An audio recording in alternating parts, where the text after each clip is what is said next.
예, 하나님께서 우리 삶에 크신 은혜를 더하시고 또 우리 삶 참 여러 가지 세상에 평안한 소식은 별로 없는 것 같아요. 그러나 이런 상황에서도 하나님께서 주시는 평강이 우리 삶에 굳게 서게 되시기를 축복합니다.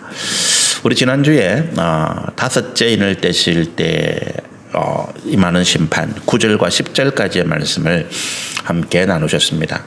우리가 이제 봉인을 떼는 이게 봉인을 7개입니다. 7개인데 그런데 이제 직접적인 재앙은 6개 인을 뗄 때까지가 직접적인 재앙이 임해요.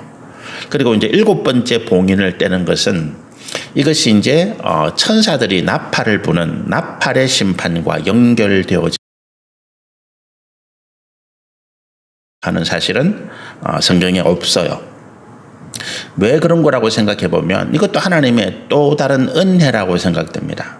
하나님께서 7이라고 하는 숫자가 완전한 숫자를 의미하는데 우리에게 7 봉인을 뗄 때까지 그 심판을 내리시면 그 심판을 견딜 자가 없기 때문에 그런 것 같습니다. 그리고 이제 우리가 이 6장의 말씀을 지나고 7장에 가면 14만 4천 명 또 그 외에 허다한 흰옷을 입은 무리들이 구원받은 성도들이 나타나게 되는데 이때 완전한 어떤 하나님의 심판이 임하게 되면 이런 어떤 구원받은 주의 백성들은 없게 되는 거죠. 왜냐하면 하나님께서 이 땅에 심판을 연기하시고 또 이 땅의 죄악을 보시면서 인내하시는 이유 가운데 가장 큰 이유가 뭐냐 하면 하나님께서 그 죄인들이 우리를 포함해서 이 땅의 죄인들이 회개하고 하나님께 돌이켜서 구원받기를 바라시는 마음 때문에 그렇습니다. 그래서 하나님의 심판이 지연되고 이 땅에 하나님의 진노의 날이 아직 임하지 않았을 때에 우리 이 9절 10절에 있는 말씀처럼 순교를 당하고 또 믿음을 지킨 많은 성도들이 오히려 원망을 하고 불평할 수 있는 상황입니다. 왜 우리의 억울한 원통한 이런 원수를 갚아주지 않으십니까? 이렇게 할 수 있는데 그러나 그것이 또한 우리의 공로가 되고 하나님의 은혜가 되는 것이 우리가 그와 같이 핍박을 당하고 고난을 당하는 중에 하나님께서 구원하시는 그 계획들이 이루어져서 많은 영혼들이 구원받고 있다라고 하는 것입니다. 그래서 우리가 인내하고 핍박과 환난 가운데 고통 가운데 우리가 인내하고 믿음을 지킨 이것들이 하나님의 구원의 역사 가운데 함께한 공로가 되어지는 것이죠. 그래서 이 완전한 7가지의 심판은 없다. 그렇게 말씀을 드립니다. 9절의 말씀 우리 한번 살펴보면 다섯째 인을 뗄 때에 내가 보니 하나님의 말씀과 그들이 가진 증거로 말미암아 죽임을 당한 영혼들이 재단하리 있어. 이제 이 영혼들이 순교를 당한 이제 영혼들이라고 말씀을 드렸죠. 왜 순교를 당했는가 하면 이제 그들이 죽임을 당한 이유가 하나님의 말씀과 그들이 가진 증거로 말미암아 죽임을 당했다 이렇게 말하고 있잖아요. 그러니까 하나님의 말씀 때문에 죽임을 당한 거예요. 하나님의 말씀 때문에 죽임을 당했다라고 하는 이유는 그들이 진리의 말씀을 끝까지 붙잡았다, 지켰다라고 하는 거죠. 예레미야라고 하는 우리 선지자가 있습니다. 구약시대에 예루살렘이 유다가 멸망할 당시에 마지막까지 하나님의 말씀을 전한 그런 선지자인데 그러나 예레미야가 굉장한 고통과 고난을 당하죠. 그가 하나님의 말씀을 전하는 것 때문에 극심한 고통을 당합니다. 주변에 많은 사람들이 예레미야에게 하나님의 말씀을 전하지 말라라고 만류합니다. 그를 아끼기 때문에 그래요. 예레미야 선지자를 아끼고 사랑하는 많은 사람들이 제발 이제 그만 좀 하나님의 말씀을 전해라 그렇게 부탁하고 애원합니다.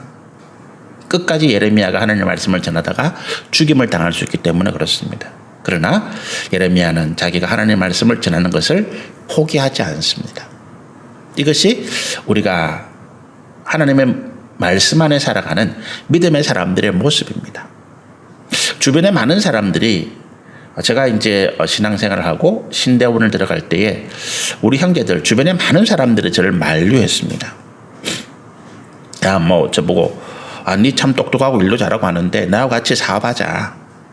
그런 분도 계셨고 또 주변에 네가 이런 그때 제가 자녀가 셋이니까 아직 어린 아이들이니까 이 아이들을 네가 내팽개쳐 두고 네가 이렇게 목회하면 신대원 가면 도대체 이 아이들은 누가 책임지나 아니면 아버지로서 가장으로서의 무책임하다 뭐 이런 말을 하는 분도 계시고 저를 아끼기 때문에 사랑하기 때문에 이제 그런 이야기를 하시는 거죠. 근데 어쨌든 저나 제 아내나 또 그 당시에 저희 아이들이 어렸기 때문에 거기에 대해서 우리 아이들은 뭐 크게 자기 의견을 필요하지 못했겠지만 저나 제 아내로서는 이것이 하나님께서 주신 길이기 때문에 우리가 어떤 고난 어떤 어려움을 당하더라도 가야겠다.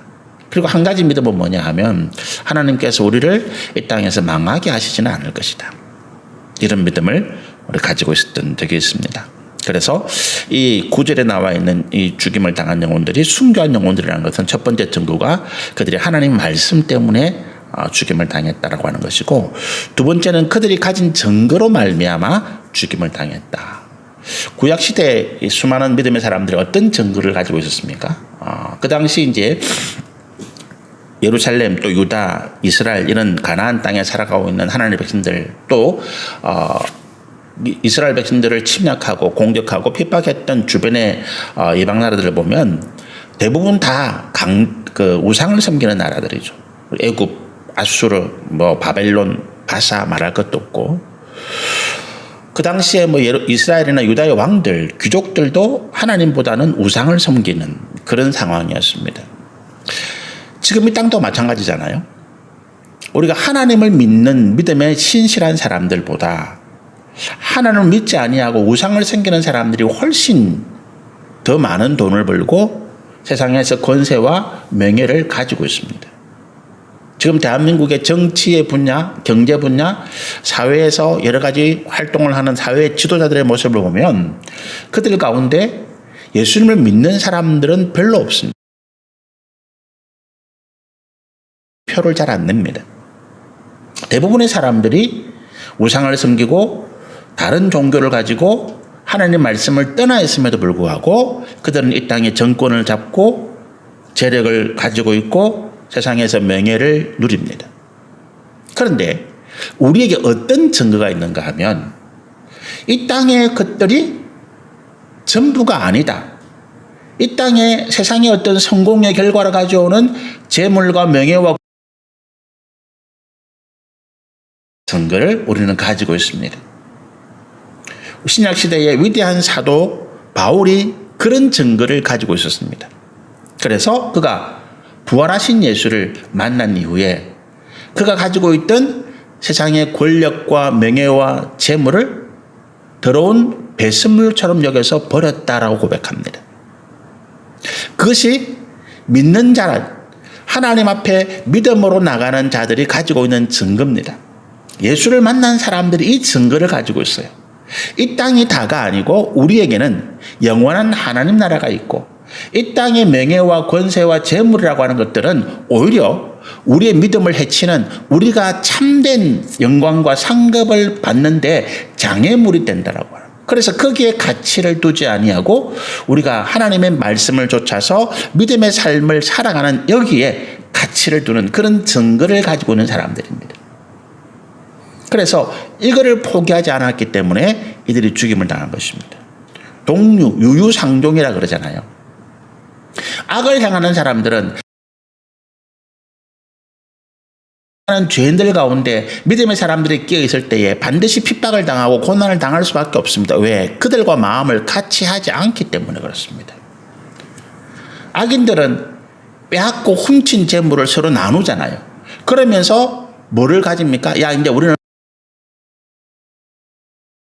같이 빼앗은 재물을 나누고 우리가 악한 권세를 나누었기 때문에 이제 우리는 서로 배반할 수 없어. 서로가 서로의 비밀을 지켜주고 서로가 서로의 어떤 범죄를 숨겨주는 그런 공동 운명체를 가지고 있습니다. 그런데 거기에 그리스도인들이 함께 할 수 없고 만약에 그리스도인들이 그런 모임 가운데 들어갔다 할 때 우리가 그들의 죄를 하게 될 때에 그들은 우리를 죽이려 할 수밖에 없는 거죠. 그래서 구절에 있는 말씀처럼 이 죽임을 당한 영혼들이 그들이 가지고 있는 증거, 세상이 악하다고 하는 이 악한 세상은 하나님의 심판으로 멸망할 수밖에 없다고 하는 그 증거, 그리고 지금 믿음을 가지고 있는 성도들이 고통과 고난 가운데 핍박당하고 어려움을 당하고 있지만 결국에는 하나님의 역사하심으로 승리할 수밖에 없다는 그 증거를 가지고 있기 때문에 세상과 타협하지 않는 거예요. 악한 죄인들과 함께하지 않는 것입니다. 그래서 그들이 죽임을 당했다. 그래서 이 두 가지 이유 때문에 이 영혼들은 순교를 당한 영혼이다. 그리고 이 순교를 당한 시점이 구약시대의 성도들이다. 그렇게 말씀을 드렸죠. 이게 어떻게 우리가 알 수 있는가 하면 9절 마지막 말씀, 하반절의 말씀 보면 이 죽임을 당한 영혼들이 제단 아래에 있더라라고 하는 거잖아요. 이 제단은 구약시대의 성전 또 성막에서 하나님 앞에 속죄의 제사를 드리던 단위 제단입니다. 희생제물을 죽여서 그 짐승을 고기를 제단에 올려서 태우는 그런 목적으로 이제 이 제단이 사용되는 거죠. 그런데 하나님이 계시는 곳이 어딘가 하면 성소입니다. 지금 우리로 치면 이 예배실 안이에요. 근데 이 제단이 있는 곳이 어딘가 하면 성전 바깥뜰입니다. 우리가 구약 성경에 보면 성전 뜰만 밟고 왔다 갔다 한다는 그런 이제 표현이 있어요. 그게 믿음이 좋지 못한 사람들에 대한 어떤 책망하는 표현입니다. 네가 성전 뜰만 밟고 왔다 가느냐. 성전 뜰을 밟았다고 하는 것은 그가 성전 앞마당 뜰에 있는 제단에서 속죄의 제사를 드렸다는 거예요. 그러면 그 다음에 어디로 가야 됩니까? 하나님이 계신 성소 안으로 들어가야 되는데 성소에 계신 하나님을 뵙고 그분 앞에 경배하고 예배하고 그분의 말씀을 들어야 되는데 그렇게 하기 위해서 우리가 우리의 죄를 속하는 이 속죄 희생제사를 성전 앞 뜰에서 드렸는데 성전 앞 뜰에서 속죄 제사는 드렸는데 그가 하나님을 만나지 않는다는 거예요. 왜? 이 속죄의 제단을 그들은 기복의 제단으로 삼았다는 거예요. 하나님을 마치 우상을 섬기는 것처럼 내가 하나님 앞에 정성을 드리고 내가 내 가진 것 중에서 좋은 것을 하나님께 드렸으니까 하나님 이제 나에게 좋은 것 크신 이보다 100배, 1000배, 만배의 복을 주십시오라고 하는 마음이 성전 뜰만 밟고 왔다 갔다라고 하는 그 기복신앙 가운데 담겨 있는 거예요. 그래서 그들은 우상을 섬기는 것처럼 하나님 앞에 나와서 진리의 말씀을 듣고 자신을 돌이키고 자신의 죄를 회개하고 하나님 앞에 거룩하고 성결한 삶을 사는 것보다 이 땅에서 명예와 권세와 재물을 탐한 자들이 그냥 하나님 앞에 재물을 드리고 그들의 정성을 투표하고 하나님 만족하십니까? 이제 내게 복을 주세요. 이런 것으로 끝냈다는 거예요. 그래서 그 제단이라는 표현이 구약시대에 있는 표현이고 이 영혼들이 지금 어디 있다고요? 제단 아래에 있다는 거예요. 그럼 이 영혼들이 지금 하나님 앞에 순교의 제물로 이 순교의 제물이 뭡니까? 이들의 영혼이 이들의 육신이 이들의 생명이 하나님 앞에서 죽어짐으로 어떤 효과를 가져와요? 거꾸로 그들을 죽인 죄인들에 대한 하나님의 진노가 사그라드는 역할을 가져와요. 아까 처음에 말씀드린 것처럼 우리가 이 땅에서 믿음을 지키다가 고난을 당하고 핍박을 당할 때 거꾸로 하나님께서 그들을 심판하는 진노를 인내하시는 은혜를 누리게 된다는 거예요. 이게 이제 역설입니다. 우리가 희생하고 우리가 고난당해서 하나님은 오히려 분노해서 이 땅에 우리를 핍박하는 죄인들을 심판하셔야 되는데 우리가 희생당하고 우리가 고난당하는 것 때문에 하나님께서 이 땅의 죄인들을 향한 진노의 심판을 미루시더라라고 하는 거예요. 마치 예수님께서 십자가에서 모든 고난을 당하신 그것 때문에 우리가 이 땅에서 멸망당하지 아니하고 하나님의 인내하심 아래 구원을 받은 것과 같은 의미인 것입니다. 그래서 순교의 제단이라고 말하는 거예요. 이 구약시대 이사야나 예레미야나 스가랴나 아니면 수많은 믿음의 종들이 가운데 진리의 말씀을 전하고 믿음의 증거를 가지고 끝까지 하나님의 은혜와 사랑을 증거하다가 그들이 죽임을 당한 거예요. 그런데 그것이 그 흘린 피가 그들을 죽인 죄인들을 오히려 하나님의 은혜 가운데 인도하는 그런 거룩한 역할을 하더라는 거예요. 그것이 이들의 공로입니다. 그것이 가장 큰 공로예요. 그래서 이 제단이라는 표현 때문에 이들이 구약 시대에 순교한 자들의 영혼이다. 그렇게 말씀을 드릴 수 있다는 거예요. 그런데 10절에 보니까 이들이 큰 소리로 불러 이르되 거룩하고 참되신 대주제여 하나님을 표현하는 것이죠. 이 땅에 거하는 자들을 심판하여 우리 피를 갚아주지 아니하시기를 어느 때까지 하시렵니까? 원망하는 어떤 그런 불평하는 하나님을 향해서 항의하는 그런 모습이죠. 근데 이것도 이 표현 때문에 이들이 부러지는 이런 부러지즘 때문에 구약 시대에 순교한 어떤 성도들이다 이렇게 말할 수 있는 거죠. 왜냐하면 신약 시대에 순교한 성도들은 어떻다고요? 이런 표현을 안 쓰더라는 거예요. 스데반 집사 같은 경우를 보더라도 사도 바울을 보더라도 신약 시대에 순교한 영혼들, 고난당하고 고통당하는 자들을 보면 오히려 자기에게 고통을 주고 자기를 죽이려 하는 자들을 불쌍히 여기고 그들을 하나님 앞에 구원하여 달라고 이야기하지, 하나님 저들을 지금 당장 죽여주십시오 이렇게 말하지 않았다는 거예요. 스데반 집사가 그랬고, 또 사도 바울도 그가 빌립보에서 그 하나님의 말씀을 전하다가 감옥에 갇히잖아요. 근데 감옥에 갇혀서 그 옥터가 지연이 나서 그들이 풀려났을 때에 간수에게 뭐라고 이야기합니까? 네 몸을 해치지 말라. 그러면서 오히려 그에게 복음을 전하고 우리가 도망 안 갔다. 우리 여기 있다. 안심하라. 그러면서 그 간수에게 복음을 전하면서 그를 구원하는 일들을 하더라는 거예요. 그게 이 표현이 좀 다른 거죠. 그래서 이런 이유 때문에 이제 이 9절 10절에 있는 순교를 당한 영혼들이 구약 시대 성도들이다 이렇게 말씀드릴 수가 있는 거죠. 11절을 보면 이제 그런 말을 하니까 하나님께서 각각 그들에게 흰 두루마기를 주시더라. 각각 한 사람 한 사람에게 흰 두루마기를 주시더라. 근데 흰 두루마기는 뭡니까? 우리가 이제 이게 구원받은 성도들이 입는 거룩한 옷이 이 흰 두루마기죠. 세마포로, 세마포라고 하는 것은 아주 고운, 아주 가는 실로 짠. 이제 우리 직조하는데 실이 굵으면 굵을수록 이게 짜기는 쉬워요. 그런데 이것이 그만큼 옷의 촉감이나 어떤 그 광택이나 이런 거는 나지 않습니다.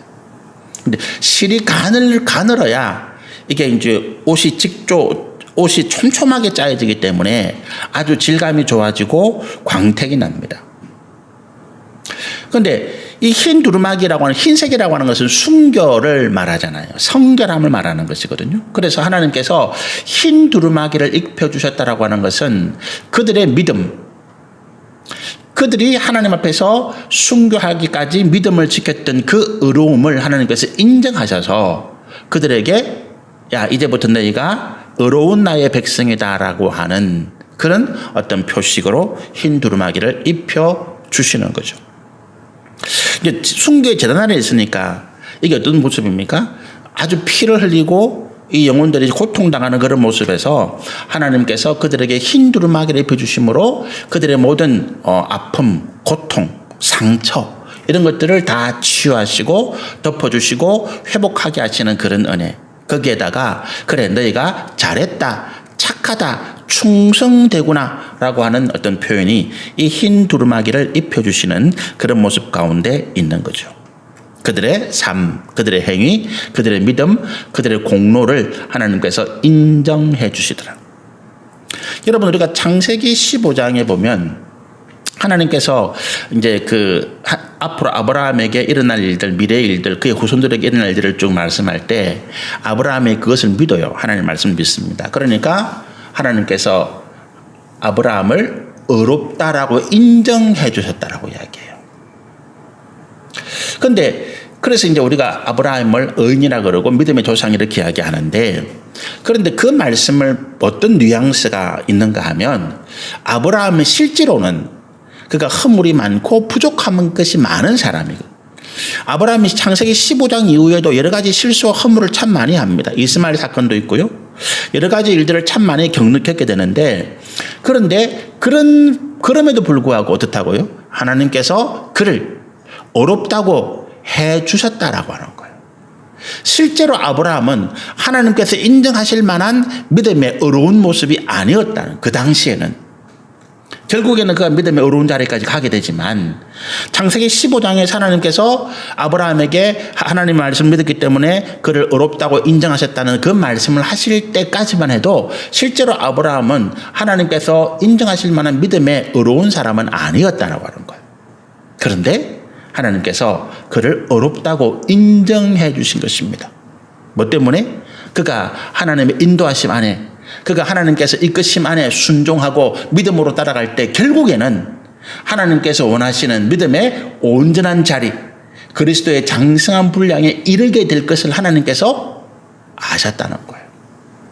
그래서 미리 하나님께서 미리 그 아브라함에게 내가 너를 어렵다고 인정하마. 우리가 자녀를 양육할 때도 마찬가지잖아요. 우리 자녀가 여러 가지 부족함이 참 많지만 그러나 그 자녀가 가지고 있는 어떤 심성, 바탕, 또 노력, 열심, 꿈 이런 것을 봐서 그래 내가 칭찬하는 경우가 많잖아요. 인정해 주는 경우가 참 많죠. 아직 완성되지 않은, 아직 부모의 기대나 아직 세상에서 어떤 바라는 그런 모습으로 우리 아이가 다 자라지 않았습니다. 그럼에도 불구하고 우리가 그 아이를 칭찬해 주고 우리가 그 자녀를 인정해 줍니다. 왜? 하나님의 은혜 안에 믿음 안에 그 자녀가 마침내 그와 같은 자리에 이르게 될 것을 우리가 믿어서 알고 있기 때문에 그런 거예요. 그래서 자녀를 칭찬해 주라는 거죠. 잘못한 것도 칭찬해 주라는 이야기가 아니에요. 그 자녀가 그와 같은 믿음의 바탕을 가지고 있다는 거예요. 그와 같은 열심을 가지고 있다는 거예요. 힘을 다하고 있다는 거예요. 노력하고 있다는 것입니다. 노력하지 않은 아이에게 칭찬하는 것은 그 아이를 망치는 것입니다. 그런데 좀 부족하고 모자라고 때로는 결과가 마음에 안 들어도 이 자녀가 노력하고 힘을 다하고 믿음 안에서 열심을 낸다면 칭찬하라는 거예요. 그래 하나님이 너를 축복하셔서 너를 반드시 이 땅에 위대한 지도자로 세우실 줄로 내가 믿는다. 그게 어디서 온다고요? 우리가 하나님을 믿는, 그리고 그 하나님을 믿음 안에서 이 자녀의 열심과 순종과 헌신을 보는 거죠. 그걸 칭찬하는 것입니다. 그리고 하나님께서 그와 같이 믿음의 자리로 이끌어 가실 것이다. 그래서 이제 그들에게 흰 두루마기를 주셨다는 것도 마찬가지죠. 우리가 순교를 당한 믿음의 끝자리 간 사람들이 바울도 마찬가지고 뭐 베드로도 마찬가지고 우리 모든 믿음의 사람들이 그 중간 과정에서는 여러 가지 허물과 실수와 잘못된 부분들이 많아요. 저도 마찬가지고 여러분도 마찬가지일 거예요.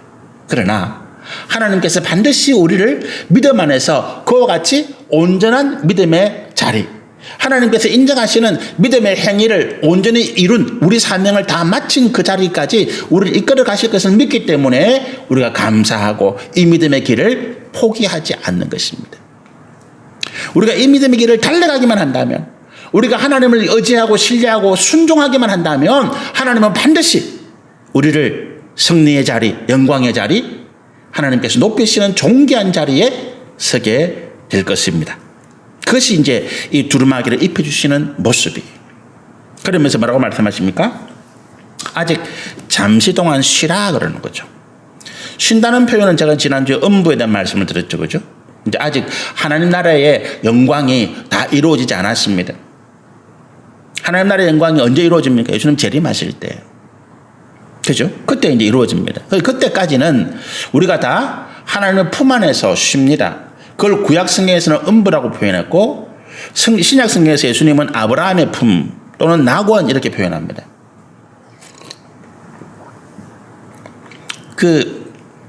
우리가 이제 거지 나사로에 비유해서 거지 나사로가 쉬고 있는 곳이 어디입니까? 아브라함의 품이거든요. 그리고 예수님께서 십자가에서 이제 고난 당하실 때에 왼편에 있는 강도가 주님 나를 불쌍히 여주십시오 할 때 네가 오늘 나와 함께 낙원에 있으리라 할 때 그 낙원이 이제 그런 표현이에요. 천국과 하나님 나라와 좀 다른 개념입니다. 그걸 하나님 나라라고 이야기하면 안 돼요. 낙원 이제 쉬는 곳입니다. 아브라함의 품 쉬는 곳입니다. 이 땅에서 고통, 고난, 모든 어떤 수고를 다 끝내고 하나님께서 우리 가운데 영광과 상급을 주실 때까지 쉬는 곳입니다. 우리 영광과 상급을 어디서 받습니까? 요한계시록 20장이에요.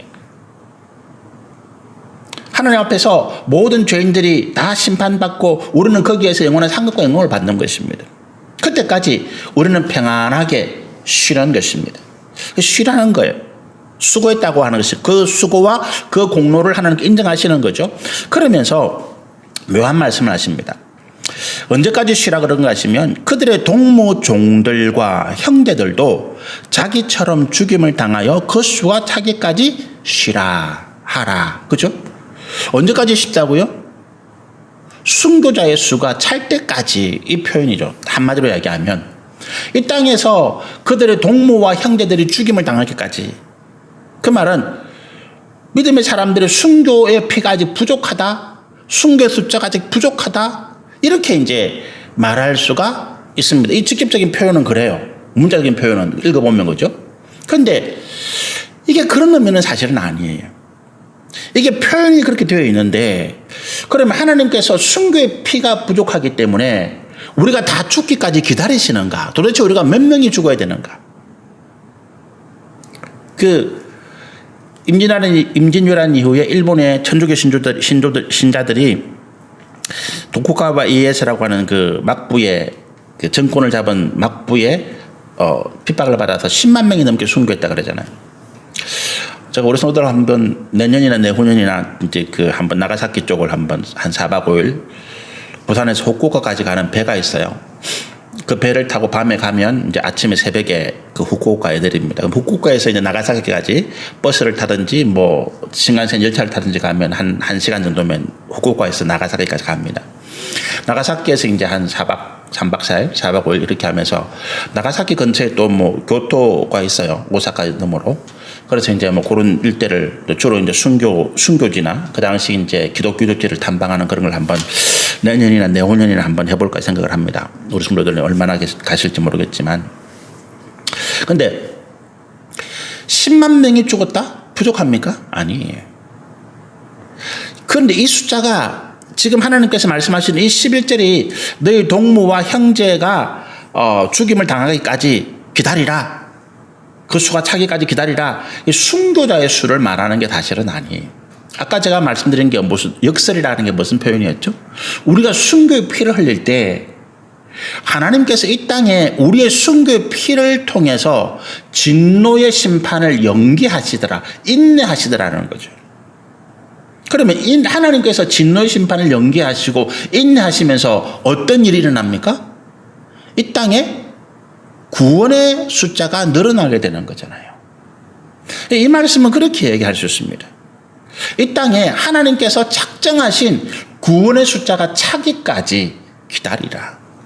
그런데 그 구원의 숫자가 차기까지 앞으로 점점 핍박과 환난과 고난의 시기가 깊어갈 텐데 우리가 믿음을 가지고 순교하는 사람들은 늘어날 수밖에 없는 거잖아요. 그걸 이렇게 표현하신 거예요.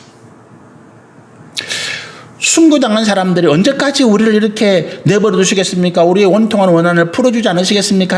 하나님께 하소연할 때 하나님이 야 너희 동무 너희 형제의 그 숫자가 차기까지 기다리라. 아직도 순교자가 부족해. 순교자가 아주 더 많이 나와야 돼. 이 말처럼 들리는데 역설적인 의미라는 거예요.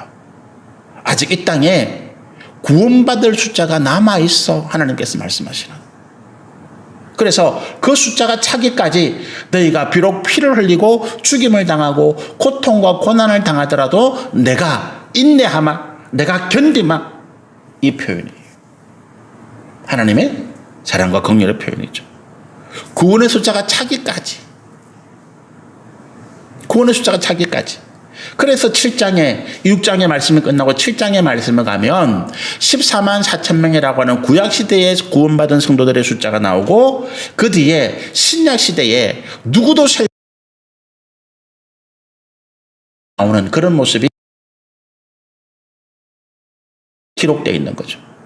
그걸 보면서 순교를 당한 영혼들이 어떻겠습니까? 원한을 갚아달라는 소리는 쏙 들어갈 거예요. 감사와 감격과 기쁨과 찬양이잖아요. 내가 고통하는 가운데 참았고 내가 피 흘리며 죽어가는 가운데 하나님의 은혜를 간구한 결과 이 수많은 영혼들이 구원을 받았구나. 사도 바울이 그런 표현 쓰죠. 내 영광의 면류관이 너희가 아니냐. 사도 바울이 수많은 고난과 핍박과 고통 가운데 죽음 가운데서 선교하고 세례를 베풀고 교회를 세우고 그 가운데 성도들을 믿음으로 양육해 갑니다. 그러면서 사도 바울은 어떻게 해요? 이 땅에서 성공하고 명예와 재물과 권세를 가지는 것이 아니라 그 삶은 점점 쪼그라들고 피폐해집니다. 고린도서 11장에 사도 바울이 당하는 고난에 대해서 그가 고백하는 이야기가 나와요. 정말로 눈물이 없이는 볼 수 없는 이야기죠. 그는 수없이 두들겨 맞고 한 번 죽었다가 살아나고 굶기를 밥 먹듯이 하고 강에 빠져 죽을 뻔하고 바다에 빠져 죽을 뻔하고 도둑을 만나고 어디를 가든지 자기를 핍박하는 사람들로부터 매를 맞고 감옥에 갇히고 수없이 돌멩이로 던지고 맞고 사도 바울이 온몸이 흉터와 상처였을 것으로 생각합니다. 우리가 보면 끔찍할 정도로. 그런데 그 사람이 위대한 사도라고 우리는 이야기해요. 그가 오늘 현대처럼 무슨 큰 교회를 지어가지고 높임과 명예, 모든 성도들로부터 높임과 명예를 받고 존경을 받는 그런 목회가 아니었어요. 마지막 그가 로마의 감옥에서 순교를 앞두고 있을 상황에서는 아무도 그 곁에 없었다는 거예요.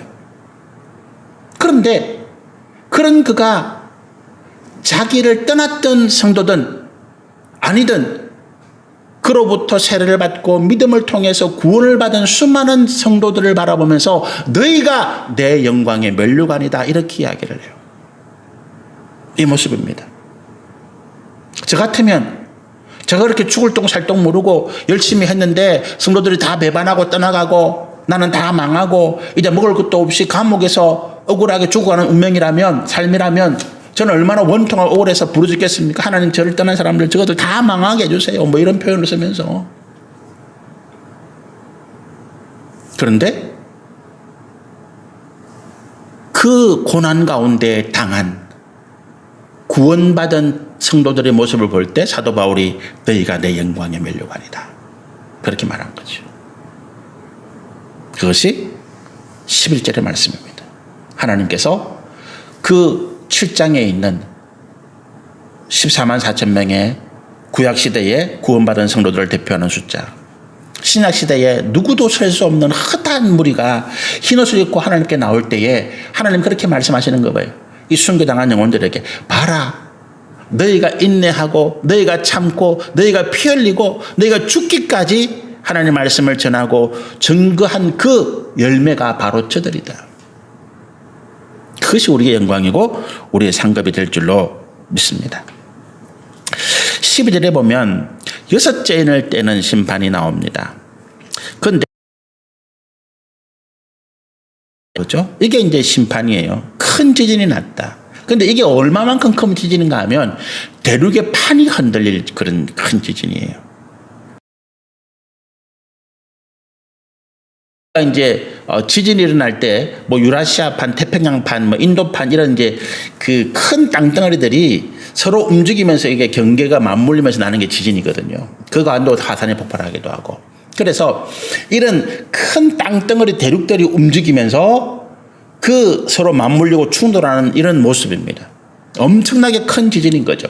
온 세상이 뒤집히는. 그런데 그게 얼마만큼 큰 지진인가 하니까 해가 검은 철로 짠 상복같이 검어지고 화산재로 인해서 이게 하늘이 까맣게 되는 거죠.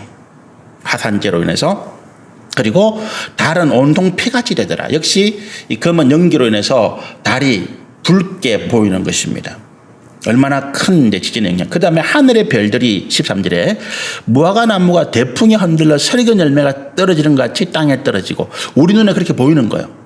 땅이 흔들리는데 얼마나 흔들리는가 하니까 하늘의 별이 막 떨어지는 것처럼 내가 이리저리 흔들리는 거잖아요. 그러면서 하늘은 두루마리 같이 말려 떠나가고 우리가 서 있는 땅이 그와 같이 움직여버린 것입니다. 그러니까 우리 눈으로 볼 때 하늘은 두루마리가 말린 것처럼 떠나가는 것처럼 보이는 거죠. 그리고 섬이 제자리에서 옮겨졌다. 일본, 대만, 뭐 이런 호주, 이런 섬들이, 호주는 대륙이라고 그럴까요? 어떤 그런 섬들이 그 위치를 뭐 1m, 2m가 아니라 몇 킬로씩, 몇십 킬로씩 자리를 옮겨버린 거죠. 큰 지진으로 인해서. 그 판들이 같이 움직여버리니까. 그래서 이 12절, 13절, 14절 여섯 번째 인을 떼실 때의 심판은 이 땅에 엄청난 큰 지진이 일어나는 재앙을 말합니다. 그리고 이제 화산 폭발이 일어나는 거죠. 그런데 15절에서 17절의 말씀 보면 묘한 표현이 나옵니다. 땅에 그리고 강한 자들, 이 땅의 권세 굴을 파고 숨어 있습니다. 그리고 그들에게 속한 종들, 그리고 자유인들. 여기서 자유인이라고 하는 것은 하나님과 상관없이, 프랑스 대혁명이 일어났을 때 시민계급이 생겼는데 이 시민계급이 자유인입니다. 사실은 자유인인데 이들은 하나님과 상관없이 하나님을 믿는 믿음을 거부하고 나는 내 스스로 모든 종교, 사상, 이념, 그리고 정치 또는 뭐 세상의 어떤 제도로부터 나는 자유하다, 이렇게 말하는 사람들은 자유인들이에요. 그러니까 여기서 말하는 이제 그 세상의 명예와 권세와 재물을 가진 어떤 권세자들, 그리고 그들에게 마음대로 살겠다라고 하는 자유인들, 이들이 어떻게 한다고요? 굴과 산들과 바위 틈에 숨어 있는 거죠. 미리 대피할 곳을 만들어 놓은 것입니다. 여러분, 그리고 이제 지진이 일어날 때 지진 예보가 있어요. 지진 예보가. 이제 지금도 보면 화산이 폭발하는 그런 주변에 보면 지진계 이런 것들이 많이 탐지하는 것들이 많이 있어가지고 이제 그것들이 막 화산이 마그마가 끌어올고 그 다음에 어떤 지진이 날 전조가 날 때 그 어떤 그 신호를 보내요. 그러면 사람들이 그걸 보고 빨리 피해라, 뭐 화산 폭발의 징조가 있다 피해라, 뭐 이런 이제 예보를 합니다. 그러니까 과학이 발전하면서 이런 어떤 큰 재앙도 사실은 뭐 예보할 수 있는 거죠. 우리 태풍이 오는 것도 예보가는 것처럼. 그러니까 이 사람들 어떻게 합니까? 앞으로 1년 뒤에 뭐 아니면 몇 달 뒤에 이와 같은 큰 지진이 일어나서 세상이 뒤집어질 거야. 그러니까 우리가 빨리 피할 곳을 만들어야 돼. 그래서 그들이 피할 틈, 굴, 바위 틈 속에 이제 안전한 곳에 그들이 피난처를 만들어 놓고 그들은 숨어 있는 것입니다. 그리고 이 지진, 이 큰 지진을 위한 대재앙을 그들이 바라보는 거예요. 이게 16절입니다. 15절입니다. 그러면서 그들이 이야기합니다. 16절입니다. 산들과 바위에게 말하되 우리 위에 떨어져 보좌에 앉으신 이의 얼굴에서와 그 어린 양의 진노에서 우리를 가리라. 이 표현이 뭡니까? 지금 막 무너져서 자기들을 덮어라 이런 말이 아니고 자기들은 지금 어디 숨어 있다고요? 바위 틈 깊은 동굴 속에 숨어 있습니다. 그러니까 지금 너희가 우리를 좀 이 재앙에서부터 지켜줘, 이런 표현이에요. 지켜달라는 표현이죠. 아무리 큰 지진이 닥치도 우리가 들어있는 이곳은 안전해 라고 하는 표현인 것입니다. 우리를 둘러싸고 있는 이 큰 바위 산들이 우리를 지켜주고 있어, 이런 표현이죠. 그러면서 17절에 이렇게 이야기합니다. 그들의 진노의 큰 날이 이르렀으니 누가 능히 서리요. 그들의 진노의 큰 날이 뭡니까? 이 그들은 이 세상의 권세와 명예와 재물을 가지고 있는 세상의 권세자들과 반대편에 있는 사람들입니다. 자유인이라고 해서 하나님을 떠나서 자기 마음대로 살겠다고 하는 사람들의 반대편에 있는 사람들입니다. 누굽니까? 우리는 하나님의 백성, 그리스도인이잖아요. 하나님께 속한 자들입니다. 우리는 세상의 권세와 재물과 명예를 따르는 자들이 아니라 하나님의 진리의 말씀을 따르는 자들입니다. 그러니까 여기서 17절에 그들이라고 표현하는 것은 우리를 말하는 거예요. 하나님을 믿고 예수를 믿는 우리를 말합니다. 그들의 진노의 큰 날. 이제 우리가 그런 이야기 하잖아요. 야, 하나님께서 이 땅을 심판하실 때가 온다. 내가 회개하고 예수를 믿고 구원받아라. 그런 말을 할 때, 아, 그래, 너가 말하는 그런 세상의 마지막 날이 온 것 같네, 이 말이에요. 너가 말하는 세상의 마지막 날이 온 것 같네. 아, 그런데 뭐 누가 설 사람이 있겠나? 다 망하겠네. 근데 우리는 안 망했어, 이런 표현이에요. 그들의 진노의 큰 날이 이르렀으니 누가 능히 서리요. 야, 우리 다 망했고, 이런 표현이 아니에요. 야, 너가 말하는 것처럼 세상의 마지막 때가 온 것 같아. 이 큰 재앙, 이 큰 지진, 이런 화산 폭발, 이런 데서 누가 살겠어? 근데 우리는 안 망해서 살아있어. 왜 우리가 이렇게 해석할 수 있습니까? 이들이 만약에 하나님의 진노를 두려워하고 하나님의 재앙 가운데서 그들이 살려달라고 부르는 사람이라면 어떤 반응이 나와야 돼요? 회개하고 하나님 믿겠다라고 해야 돼요. 그렇잖아요. 이게 하나님께서 주신 심판이라고 생각되면 내가 이제부터 회개하고 하나님 믿겠습니다라고 해야 돼요. 9.11 테러가 미국에서 일어났는데 그 테러가 일어난 다음에 많은 사람들이, 미국 사람들이 교회로 몰려갔다 그래요. 9.11 테러가 일어났을 때 미국 사람들이 미국이 망하는 줄 알았대요. 그런데 그 때를 피하기 위해서, 야, 이제 하나님께서 말씀하신 마지막 때가 오는 것 같구나. 그래서 많은 사람들이 미국에 있는 그 많은 사람들이 교회로 왔다 그래요. 살려달라는 거지. 그게 정상적인 반응이에요. 그들이 진노를 피하고 싶으면. 그런데 그들은 어떻게 하겠습니까? 3인칭을 쓰면서 야 너가 말하는 그들이 말하는 예수쟁이들이 말하는 그 심판의 때가 온 것 같아. 다 망하겠구나. 그건 우리는 안 망했어. 이런 표현이에요. 뭐 때문에 그렇다고요? 그들의 표현 가운데는 회개하는 표현이 없더라는 거예요. 하나님 앞에 살려달라고 하는 표현이 없더라는 거예요. 오히려 16절의 말씀처럼 야 이 산아 우리를 좀 막아줘. 이 큰 바위야 우리를 좀 막아줘. 이렇게 이야기하지 하나님 우리를 살려주세요 이렇게 표현하나요. 이런 표현을 보면서 이들이 오히려 하나님의 심판, 하나님의 진노를 조롱하고 있구나라고 하는 것을 알 수 있습니다. 그러나 하나님의 인내가 그들 가운데 있기 때문에 순교자의 피가 그들을 아직도 덮고 있기 때문에 우리가 아직도 우리 그리스도인들이 이 땅의 화평을 위해서 이 땅의 죄인들의 구원을 위해서 기도하고 있기 때문에 그들이 멸망하지 않는다는 것을 이들이 모르는 거예요. 그들이 모르는 것입니다. 그리고 처음 말씀드린 것처럼 7개의 봉인인데 하나님께서 마지막 7개의 봉인을 떼는 심판은 하지 않으시는 거예요. 마지막까지 인내하시는 모습이 여기에 있습니다. 우리가 세상을 바라보면서 그런 느낌을 가져요. 하나님이 살아계시다면 정말로 이 세상을 망하게 해주세요. 하나님.